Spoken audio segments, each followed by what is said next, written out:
change. If there's one thing that we have to understand when it comes to the history of this country and how black people have been able to excel, how we have been able to challenge the status quo, it is because we've had freedom fighters who have been willing to not only make white folks uncomfortable, but to make black people uncomfortable in their complacency.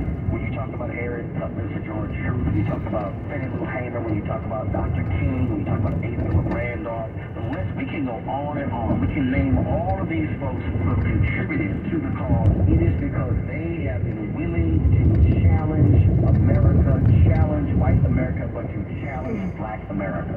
And I dare say that there are too many African Americans who are baby boomers, who are Gen X, who are millennials, who are Gen Z, who are too comfortable with status quo. And they are being silenced. And they're saying, well, you know what, that's not my fight. But the fact of the matter is, it is your fight. Because the reality is, we are all in this fight together. Because as Dr. King said, my point was fascinating. If we move as a collective body, we can truly change this world. I'm Roland Martin on the Black Information Network. When trust matters, count on BIN. The Black Information Network. The Bay Area's BIN 910. Here's what's trending on the Black Information Network. A black social media influencer is facing charges after a giveaway in New York City on Friday sparked chaos. Keep listening for more. I'm Amber Payton on the Black Information Network. Sports on the Black Information Network. Joe Mixon is opening up about his contract restructure. The Cincinnati Bengals star running back told the media, I see the task at hand and what we're trying to build in order to keep other players here and pieces here. Sometimes you have to sacrifice. Mixon agreed to rework his deal this offseason, which helps save the team $4.3 million against the salary cap. Since he is also getting some good news on another running back. ESPN reports Davion Williams will miss several weeks with a mild ankle sprain. The 25-year-old was carted off the field at practice recently, and the team feared the injury could have been season-ending. Meanwhile, the Tennessee Titans are moving on from an offensive lineman after he instigated another training camp brawl. Jamarco Jones was released on Thursday following his involvement in a second altercation at practice. The right tackle made an illegal crackback block on linebacker Chance Campbell, which led to Aziz Al-Zaire confronting Jones. Both needed to be separated. Jones was also at the center of a pushing match with Jeffrey Simmons last week, which led to both players getting kicked out of practice that day. The 27-year-old was selected in the 5th round of the 2018 NFL Draft by the Seattle Seahawks. And the Chicago Bears defense is getting a lot better. ESPN reports the Bears signed free agent defensive end Yannick Ngakoue to a one-year deal worth $10.5 million. Ngakoue is entering his 7th season in the NFL. He spent last year with the Indianapolis Colts, and he racked up 9.5 sacks in 15 games. The 2017 Pro Bowler has finished with at least 8 sacks in 6 of his NFL seasons. With the latest in sports, I'm Morgan Wood on the Black Information Network. Bank of America Corporation is proud to be a founding partner who shares and supports the mission of the Black Information Network. The Black Information Network. 24/7 news with a 24/7 hotline. My name is Mary Aiken-Fassel in Baltimore, Maryland. I often brag about the superior quality of BI. Approaching a railroad crossing. With its clear enunciation and prominent sponsors, as well as the insightful opinions presented by Roland S. Martin. Thank you. Give us your feedback at 855-500-9BIN. Looking for ways to support your community?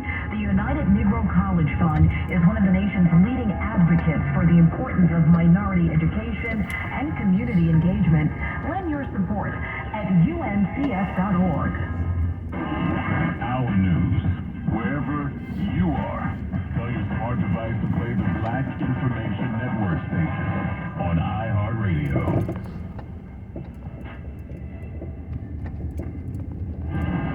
Entertainment news on the Black Information Network. Adidas is making a donation after selling off the remaining inventory of Yeezys. Back in May, the sports apparel company announced that part of the profits from the sale will go to the Anti-Defamation League and a nonprofit organization founded by George Floyd's brother. The first sale generated $437 million, and $120 million of that will be donated to the charity. Adidas CEO Bjorn Golden says selling the remaining inventory is much better than destroying it and writing it all a loss. He went on to say it gives them the opportunity to make substantial donations. There's no word on whether Kanye will receive residuals from the sales. Elsewhere in entertainment news, Tory Lanez lawyers are laying out their final request before the artist faces his sentence for his Megan Thee Stallion shooting.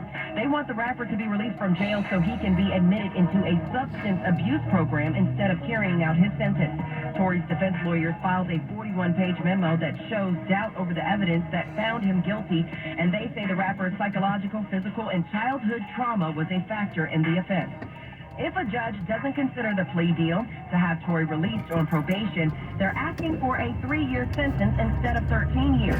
That's the latest in entertainment. I'm Morgan Wood on the Black Information Network. Oh boy.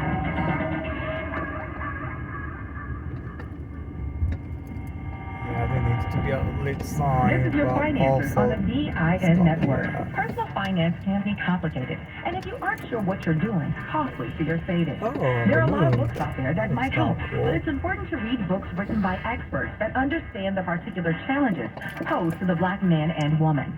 There are a couple of recommended books from blackenterprise.com. There's The 21-Day Fast by Washington Post columnist Michelle Singletary. For 21 days, readers eliminate excessive spending habits, stop using credit cards, and only buy the bare necessities. Singletary guides you through the 3-week challenge and introduces practical ways to achieve financial freedom, financial peace, and prosperity. Another vital read is Lynette Kalfani-Cox's 7 Steps to a Great Credit Score Rating 2nd edition. It's an easy-to-follow guide on how to get excellent credit and how to avoid credit traps and pitfalls along the way. Both books can be bought online and can help you get your finances on the right track. This is Don Day on the Black Information Network. Can drive here. Get black business news every 30 minutes On the Black Information Network. The Bay Area's BIN 910. I'm Nicole Hill, filling in for John Marshall and Danbury.